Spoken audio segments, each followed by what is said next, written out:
사랑하는 성도 여러분, 우리는 날마다 하나님께 하루를 선물로 받고 있고 그 하루의 시작을 아침이라고 불러요.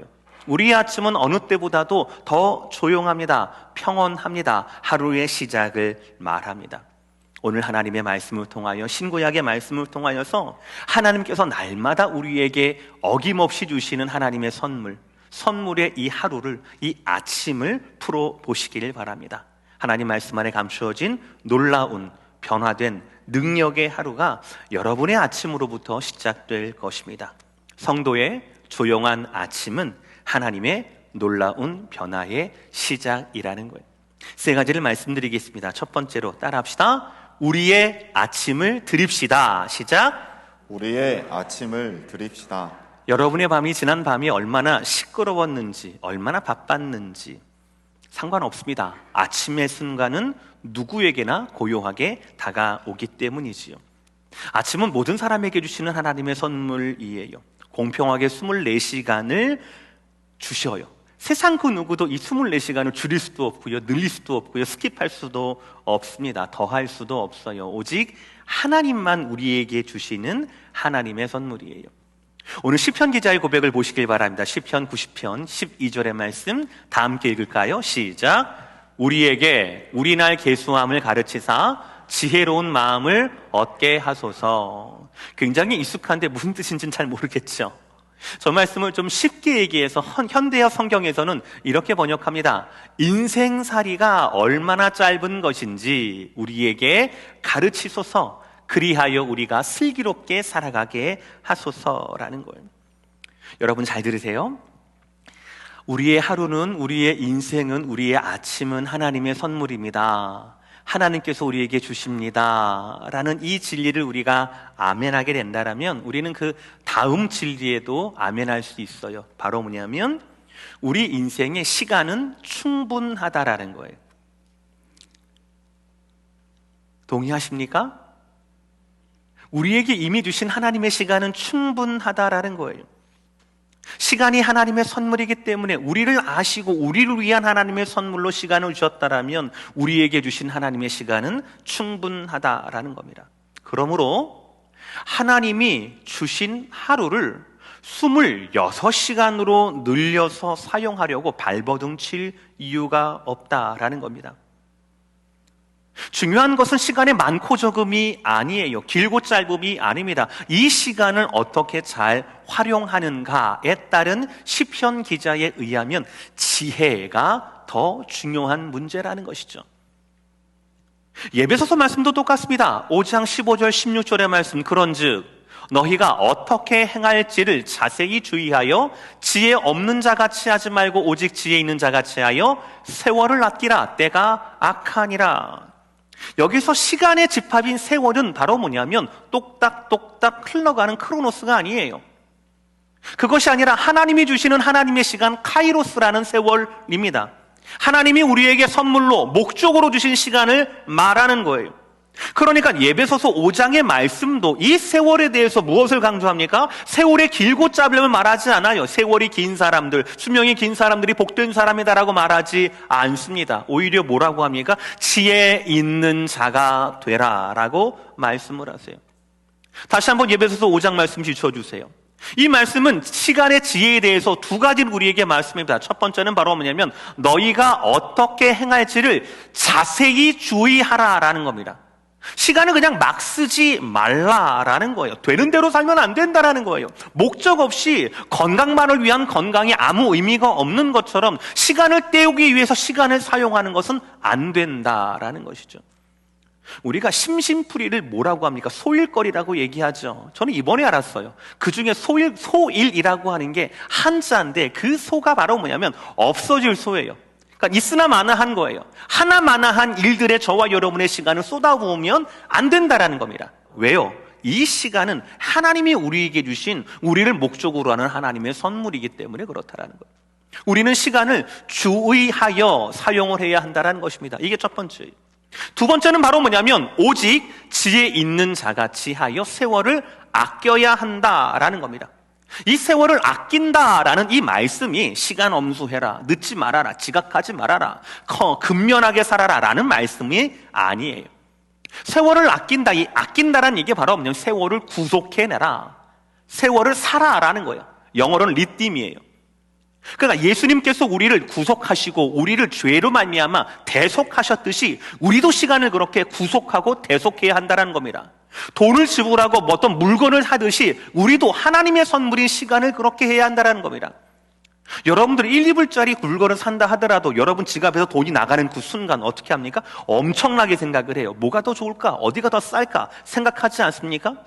하나님의 선물로 주신 우리의 하루하루도, 우리의 순간순간도 막 그냥 생각 없이 사는 것이 아니라 지혜로운 생각으로 어떻게 하면 이 시간을 의미 있고 소중하게 사용할 수 있을까를 고민하고 그렇게 사용해야 한다라는 것이 세월을 아끼라라는 뜻이에요.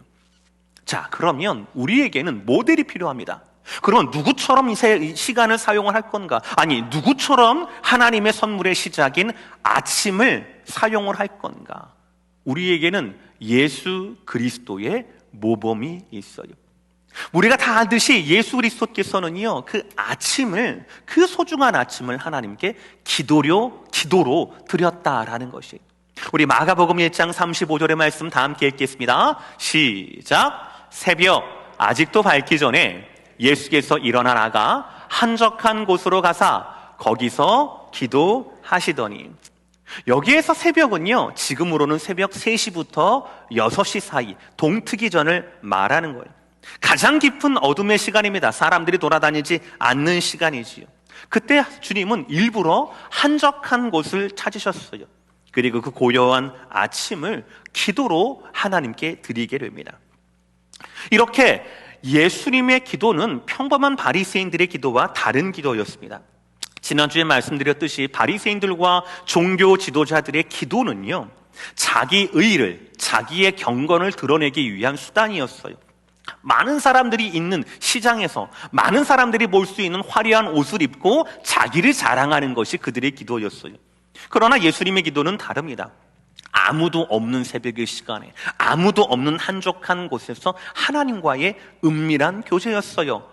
바로 그 교제였습니다. 그리고 그 아침의 그 교제, 그 기도는요, 기도하고 없어지는, 아침 이슬처럼 없어지는 시간이 아니라 기도하면 하나님이 능력을 부어주시는 예수 그리스도의 능력의 원천이 바로 그 기도의 시간이었다는 겁니다.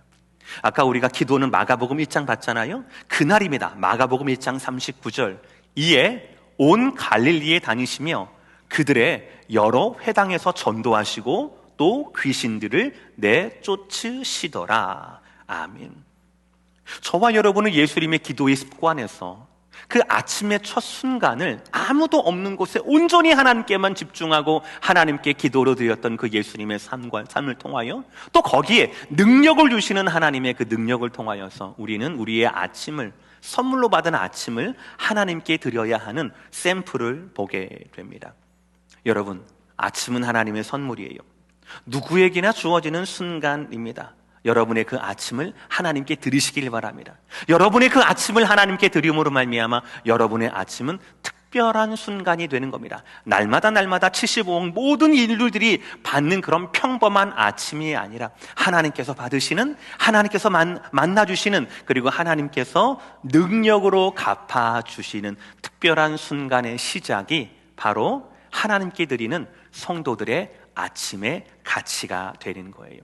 사랑 성도 여러분, 아침을 하나님께 드리시기를 주의 이름으로 축복합니다. 아멘. 두 번째 말씀 따라합시다. 아침에 인자하심을 기대합시다. 시작. 아침에 인자하심을 기대합시다.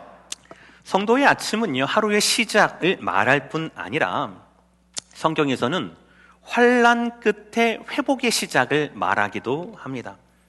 그 대표적인 예가 다윗의 시편 59편이에요. 악한 자 사울의 계교로 인하여서 어려움에 빠진 다윗의 이야기입니다. 시편 59편의 배경은, 대략적인 배경은 이렇습니다. 사울의 유일한 인생의 목적은 다윗을 잡아 죽이는 거예요. 악령에 뒤집혀진 사울의 비참한 모습이지요. 그래서 다윗이 갈 만한 곳에 암살자들을 보냅니다. 그렇게 해서 그 암살자들이 밤이면 밤마다 다윗이 있는 곳을 찾아가지고 헤매던 바로 그때예요. 그때의 노래예요. 아침에 주의 인자하심을 높이 부른다라고 하는 것은 사실은 일상적이고 평온한 세팅이 아니에요. 그 전 구절을 보세요. 14, 15절 말씀이에요. 그들에게 점으로 돌아와서 개처럼 울며 성으로 두루 다니게 하소서. 그들은 먹을 것을 찾아 유리하다가 배부름을 얻지 못하면 밤을 새우려니와. 이 밤은요, 빛이 없는 이 밤은 다윗의 원수, 다윗의 대적들이 왕성하게 활발하게 활동하는 그 시간을 말하는 겁니다. 반면 16절에 빛이 생기는 아침은 하나님의 사람 다윗이, 그 밤을 견뎠던 다윗이 하나님의 회복을 말하는 날이기도 합니다. 14, 15절을 보시면 다윗의 원수들은 해가 진 후에 길을 잃어버렸습니다. 왜입니까? 해가 진 후에 왜 아직까지도 길거리를 돌아다니는 겁니까? 집이 없으니까요. 돌아갈 집이 없으니까요. 그들은 길거리를 배회하고 다닙니다.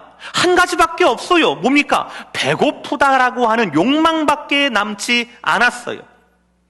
마치 성령이 떠나버린 악령이 지배하는 사울의 모습처럼, 인생 유일한 목표가 다윗을 잡아 죽이는 그 사울의 비참한 모습처럼, 그들은 밤을 새워서 그 욕망을 달성하려고 하지만 결국 그 원수들은 그것을 얻지 못해요. 그러나 다윗은 달라요.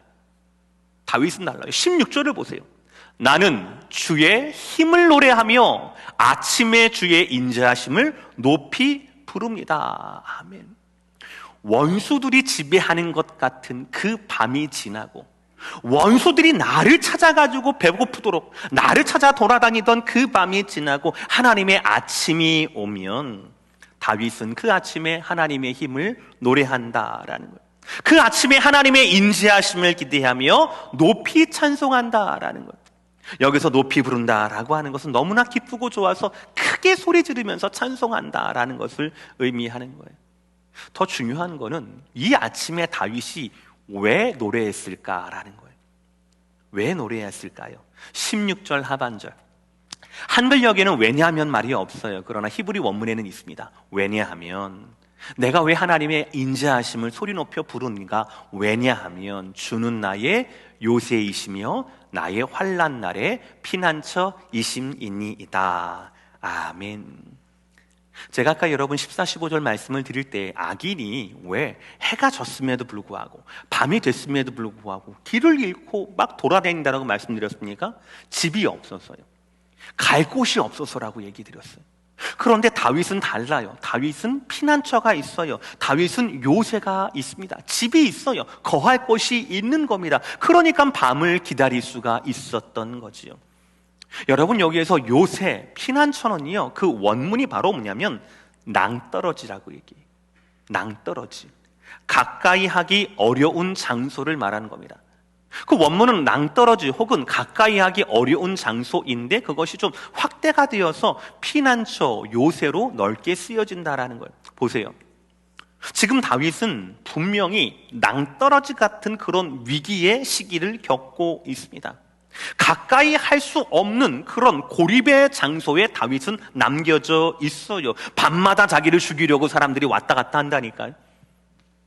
그러나 그의 마음과 입술에 채워진 하나님에 대한, 하나님의 인자하심에 대한 찬송과 기도 때문에 그는 낭떠러지에 있다 하더라도 공허하지 않은 거예요. 그는 고립되어 있다라고 하더라도 그는 외롭지가 않았던 겁니다. 왜입니까? 다윗의 아침은 하나님에 대한 인자하심의 찬송으로 채워졌기 때문이라는 겁니다.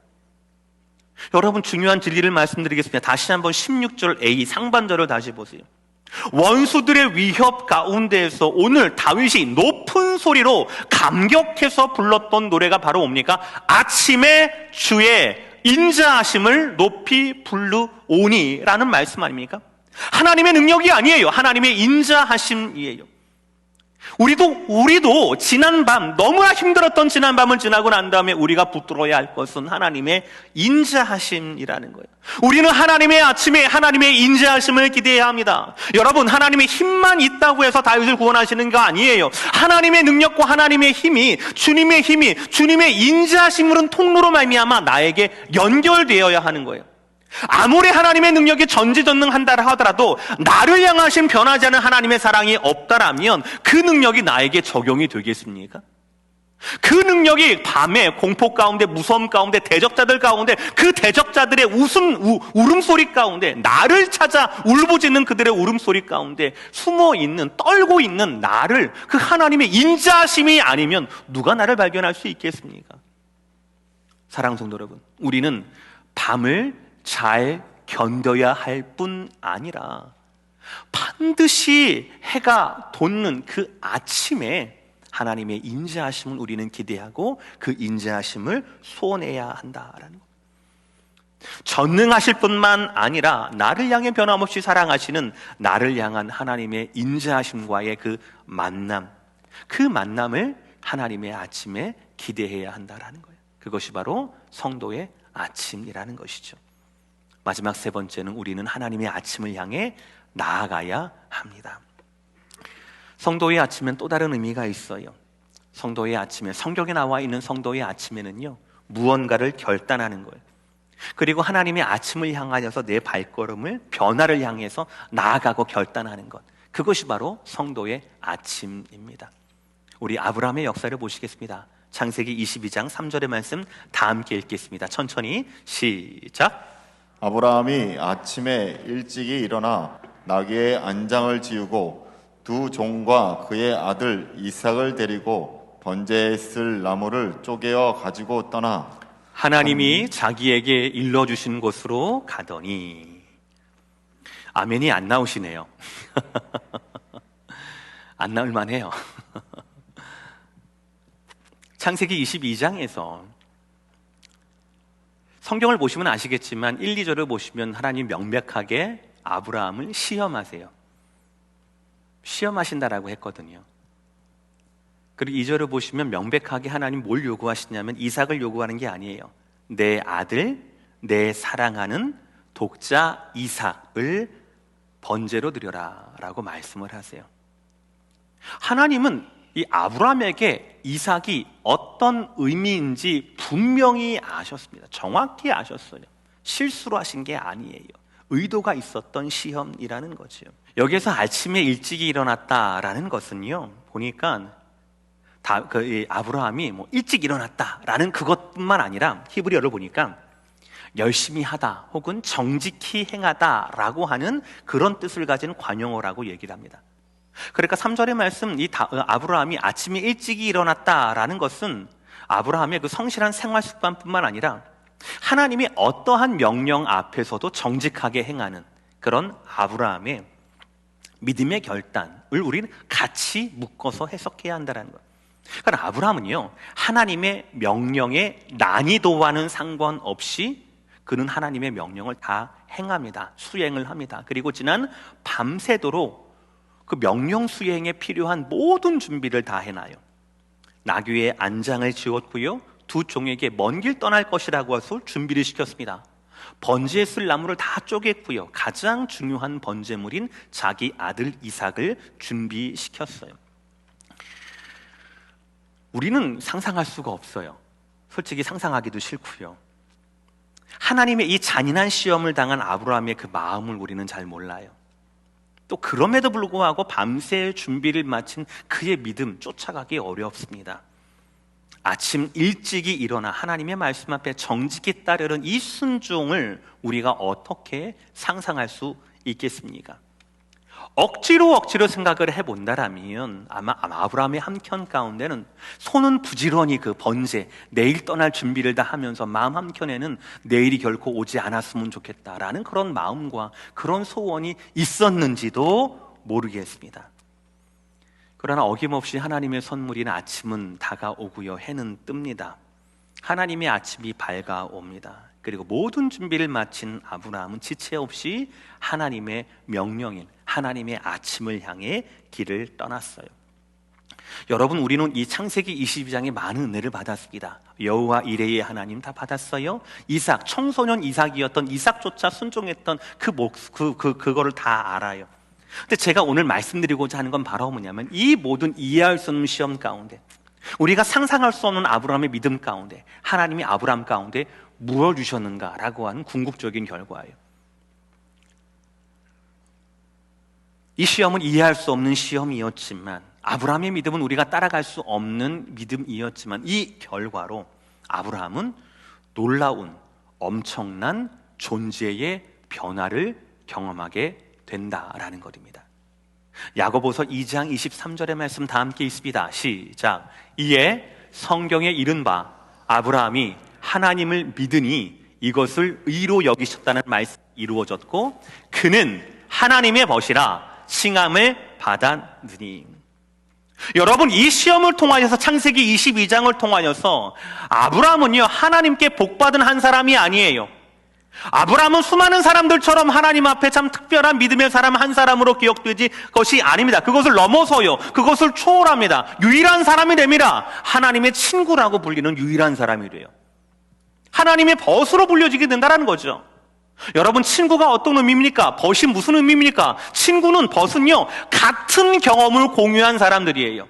같은 고향 사람, 같은 학교 사람, 동향, 친구, 같은 군대를 가진 사람, 이 모두가 같은 경험을 가졌기 때문에 친구라고 부르는 건 아니겠습니까? 자, 그런데 하나님께서 창세기 22장을 통하여서 아브라함을 향하여서 친구라고 부르셔요. 왜입니까?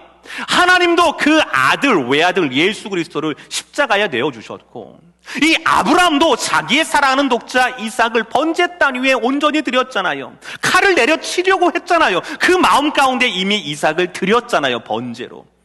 이 경험이 같은 거예요.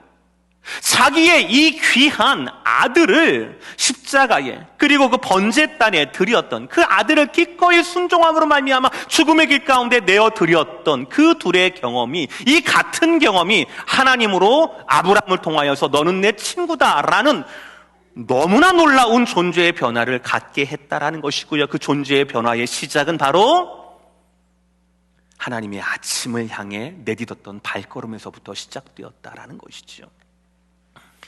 여러분, 오늘 읽었던 우리 본문도 마찬가지입니다. 마가복음 16장 1, 2절의 본문도 마찬가지요. 이 본문은 제가 부활절에도 설교를 했었어요. 이 여인들에게는요, 이 아침이 그냥 안식 후 첫날이었어요.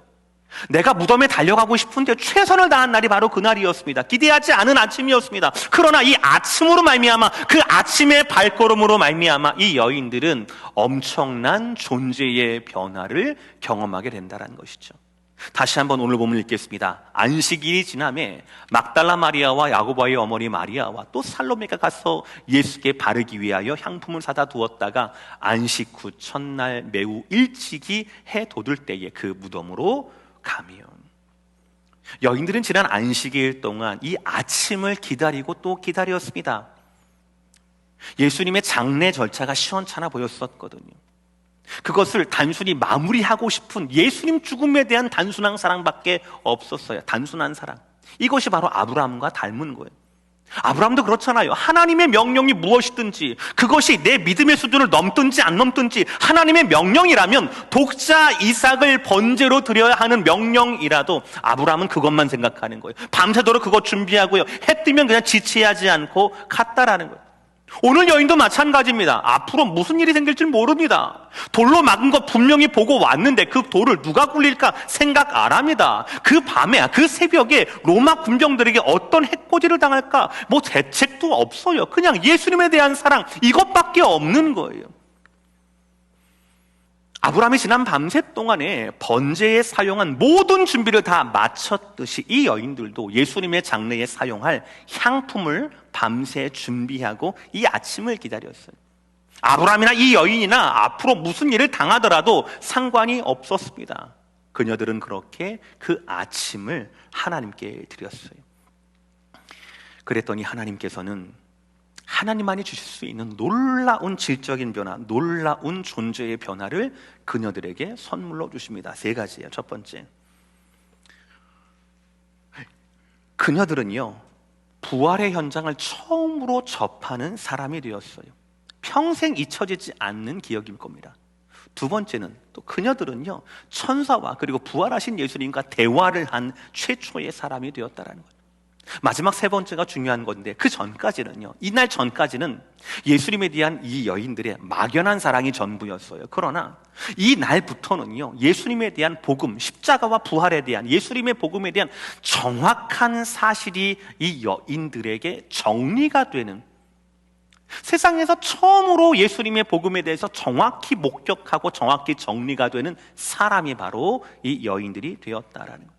그전에는 예수님을 따르던 자들이었지만 이제는 많은 사람들을 예수님께로 인도하는, 심지어는 베드로와 사도들에게 맨 처음 부활의 소식을 전하는 도구가 되는 것, 복음을 전하는 도구가 되는 것, 그 발걸음이 되는 것이 바로 이 여인들의 부활의 아침에 받았던, 부활의 아침에 시작됐던 이 여인들의 변화였다라는 것이죠.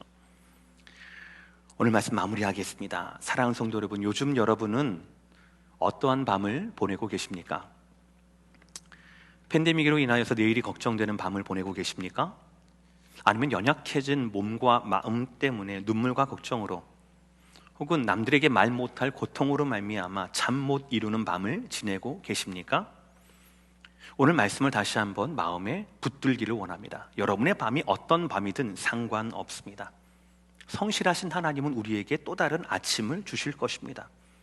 그 아침은 하나님의 선물이에요. 눈 뜨면 나오는 아침이 아니라 하나님의 선물로서의 이 새로운 아침을 여러분 사모하시기를 바랍니다.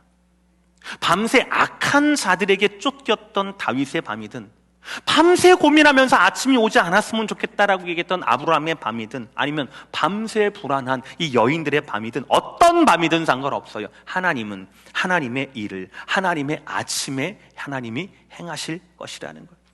그 밤을 견딘 하나님의 사람에게 하나님의 아침이, 하나님의 빛이 그들 가운데 임하실 것이라는 겁니다. 놀라운 사실은 그 빛이 바로 우리 예수 그리스도라는 거예요. 요한복음 9장 5절 다 함께 있습니다. 시작. 내가 세상에 있는 동안에는 세상의 빛이로다. 아멘. 해가 뜨면 우리가 아침이라고 부르잖아요. 그렇죠. 해가 있는 동안엔 우리가 낮이라고 부르잖아요. 그러면 저와 여러분의 아침, 밤이 없는 아침, 어둠이 없는 빛, 예수와 함께라면 우리의 선물로서의 아침은 영원히 계속되는 것 아니겠습니까? 진정한 하나님의 선물인 아침은, 밤을 이기는 빛은 다른 아무도 아니라 바로 예수 그리스도와 함께 찾아온다라는 거예요. 그분으로 말미암아 여러분의 삶이 아침으로 변화될 수 있다라는 것입니다. 사랑하는 성도 여러분, 하나님의 선물로서의 아침은 어제의 결과가 아니에요. 어제의 반복도 아닙니다. 하나님의 선물로서의 아침은 하나님의 새 일이 시작되는 날입니다. 새로운 내일을 향한 준비가 되는 날이에요. 사랑하는 성도 여러분, 하나님의 선물로서의 아침을 기대하시고 준비하시고 귀하게 맞으십시오. 지난밤의 고통과 신음과 고민과 기도 가운데 하나님의 선물인 예수 그리스도께서, 빛과 능력이 되시는 예수 그리스도께서 여러분의 잠과 어둠과 여러분의 아침을 흔들어 깨워주시고 여러분과 동행해 주실 것입니다. 빛이 있는 동안에 어둠을 생각지 마시고 예수 그리스도의 그 빛난 빛으로 말미암아 하나님께서 주시는 그 앞을 향하여, 변화를 향하여, 그 은혜를 향하여, 축복을 향하여 나아갈 수 있는 저와 여러분 모두가 되시기를 주의 이름으로 축복합니다.